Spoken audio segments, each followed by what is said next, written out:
Thank you, guys. It's such an honor to be here. Really, truly it is. There's so many places that I could start here, and I think it really starts at the beginning. 2 years ago, I thought that the left championed minority voices. I thought that the left championed women and always wanted to give us a platform. And then I publicly declared myself a conservative, and I found out the hard way that that's not exactly true. If you're a minority in this country and you don't subscribe to your emotions, if you want to have intellectual discussions and you want to have a debate, there's no place for you on the left. In fact, you will be rejected. In fact, they will actively try to destroy you in the way that they have tried to destroy me over the last 2 years. Many of you guys have followed my political transformation. Obviously, it started on YouTube with just an idea that maybe conservative principles might be an alternative for the Black community.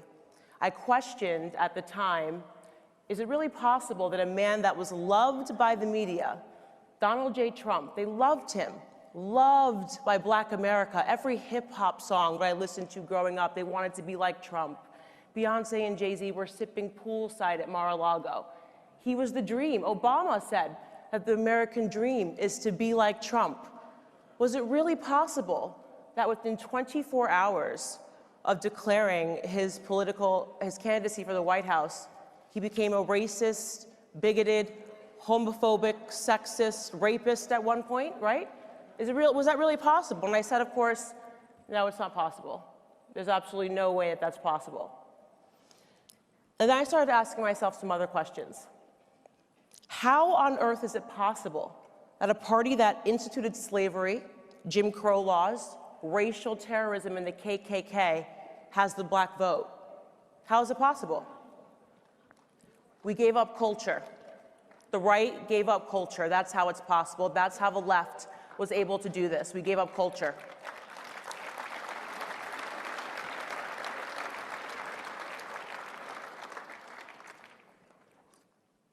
Over the course of the last 50 and 60 years, it seems that we've given up influencing pop culture altogether on the right. And to a certain degree, that's completely understandable. I mean, there isn't a climate that's more hostile to conservative principles than the entertainment industry. We see that everywhere. We see that when Joy Behar mocks the vice president for being faithful to his wife. Was that what he did? She mocks the vice president for saying that he loves Jesus Christ. Was that what he did? You certainly aren't going to win any accolades in Hollywood if you write a script and the protagonist is a part of the nuclear family unit. In fact, you'll probably be chased out of Hollywood if you start to perpetuate conservative principles. That's because the left has invested, they've infected, and they've infested culture at every single layer.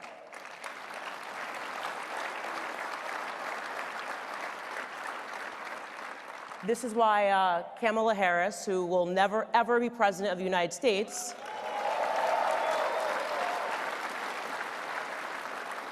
is talking about Tupac and Biggie music that never came out, which she claims she smoked marijuana to in college, because she thinks that Black people are stupid, and the way that she's going to appeal to us is just by saying, I smoke pot and I listen to hip hop music. How insulting is that? This is why Hillary Clinton, who is still not the president of the United States, love that, right? It's great.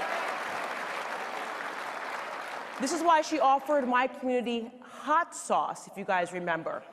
Hot sauce as a reason to vote for her. She offered us hot sauce, a Jay-Z, and a Beyonce concert. She never talked to us about policies. The left never talks about policies, because their policies have failed Black America for the last 60 years.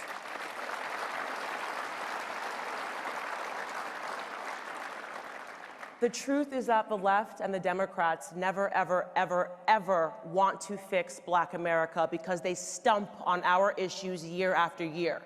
If they fixed our issues, they would have nothing to stump on or to talk about. They wouldn't be able to just continually keep calling the other side racist. They want Black America to stay broken. They don't want us to ever have opportunities. They want to continue to give us handouts and not hand-ups.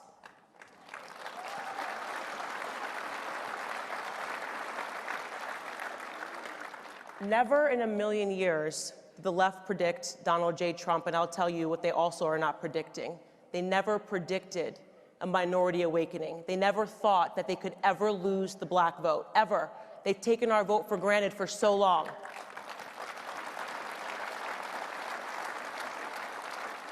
But things are starting to change, and they're starting to change because, and I'll tell you guys what the magic secret is. I'll tell you how I've been able to transform so many hearts and minds in the minority community. The secret is that I simply tell them the truth. The truth is on our side as conservatives. Truth number one, America is not a racist country.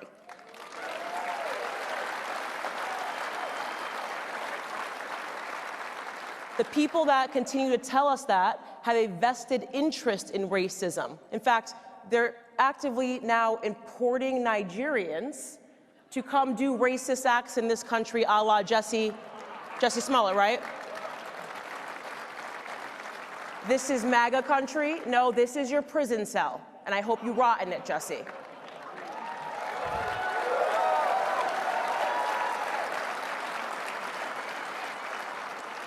Truth number two, abortion is murder.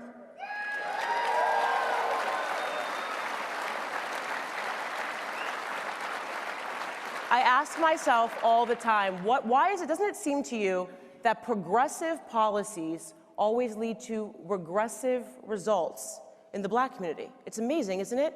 Abortion, so progressive. They want to move that forward. We need abortion. We have black women representing 6 to 7% of the population, and yet we account for almost 40% of all of the abortions that are performed in this country. We have a sick and twisted Governor Andrew Cuomo celebrating that you can rip fetuses, you can rip infants and babies from their mother's womb at 9 months. 9 months. It's absolutely sickening what we're talking about here.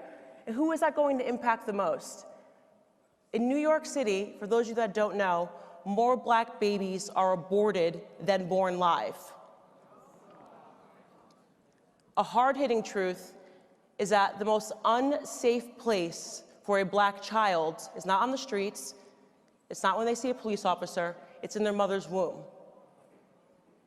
More than half of the black population would be double today if it wasn't for abortion. We've lost 18 million black babies since 1973. How's that for a progressive policy? Is that what they're celebrating? The left needs God.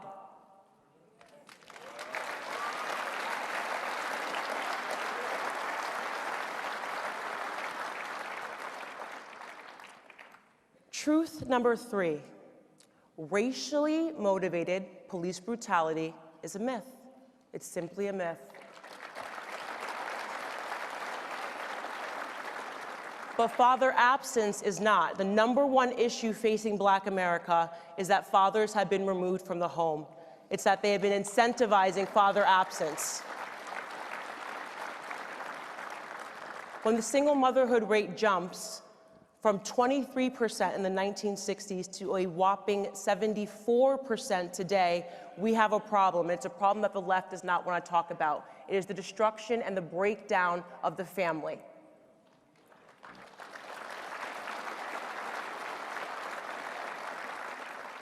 Truth number four. There are 3.6 million black children living below the poverty line. There are 4 million Hispanic children that live below the poverty line, and yet Democrats want us to put illegals first. I say no thank you, I say build the wall.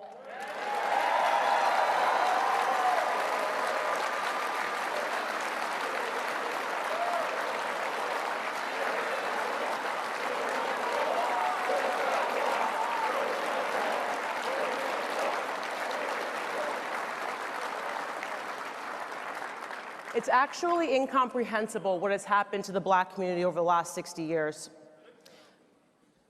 I say, I don't want a Green New Deal, I want a Black New Deal.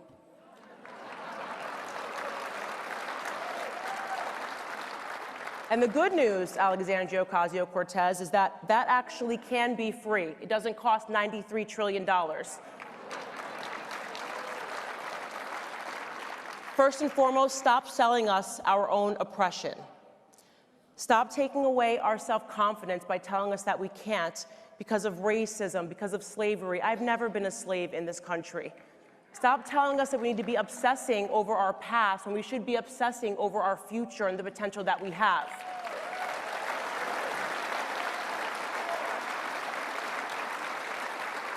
Stop having a culture which tells us that we should want to be hip-hop artists and basketball players when we should want to be doctors and lawyers.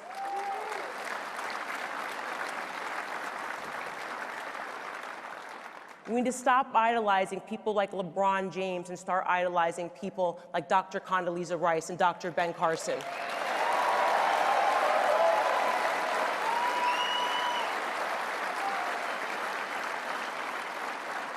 How about give us school choice? That would be nice. Stop murdering our offspring. The theme today is what makes America great, and I'll tell you the answer. It's our philosophy. Margaret Thatcher said it best: Europe was created by history. America was created by a philosophy. Our philosophy, so perfectly laid out for us by Thomas Paine ahead of the Revolutionary War, is common sense and freedom. It was common sense then that the colonies shouldn't have been governed by the British monarchy. It was time for an American exit. It's common sense today that the Black community and the Hispanic community should not be governed by liberal ideology. It's time for a BLexit.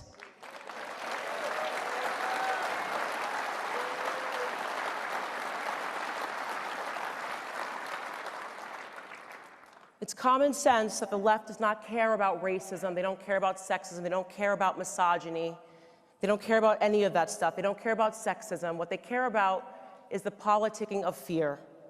When the left results to calling me, as I have read it, a racist, a sexist, a Nazi, because I really have the look going for me,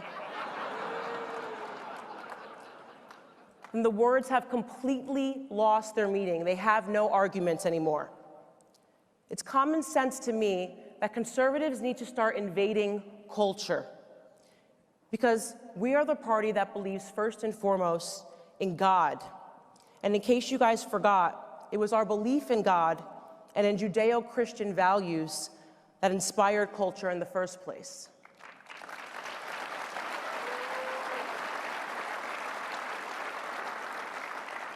Florence is arguably one of the most beautiful cities in the world. It's dripping with some of the greatest masterpieces from the Renaissance. It was an explosion of art, of design, of aesthetic sensibility, and almost 100% inspired by God, Christianity, and the church. Conservatives, we are culture. We can invade culture. We can inspire and touch communities. Conservative principles can inspire great works of art and great movements. But we have to give in. We have to say that we are going to fight the cultural war. When I first started on YouTube to hold the mirror up to ourselves and the things that we do wrong, I was mocked by the left and the right. I was told there was no place for humor, that I couldn't make YouTube videos that were a flash in the pan, that we had to be more stern, more serious, more austere, and that's incorrect. We have to meet people where they're at. We have to be funny. We have to be satirical. Doing billboards about AOC is great. She's giving us a lot of content right now.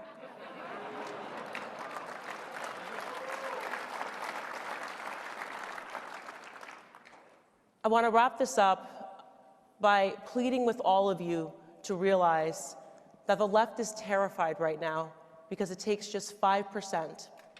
If we move the Black vote 5%, the path of least resistance to defeating the left is awakening the minority community, awakening Black America. We've been lied to, we've been abused, we have been used, and we are suffering. If we make an effort ahead of 2020 to embrace the Black community, to embrace culture, we can save this country. I want to thank Matt Schlapp for this amazing opportunity to stand on the stage. I want to thank all of you for hanging in. I know it has been a tough year being a fan of Candace Owens, constantly fighting, constantly punching back, and I wouldn't be here if it wasn't for the grace of God, without your support, without your comments that helped me lift my head when it's been a bad day. I want to thank Charlie Kirk and Turning Point USA, the greatest student organization.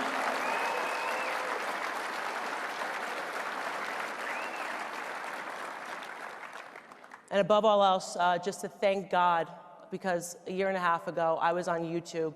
And what makes America great is how quickly your life can transform if you stop viewing yourself as a victim and start viewing yourself as a victor and a piece of the American dream. God bless.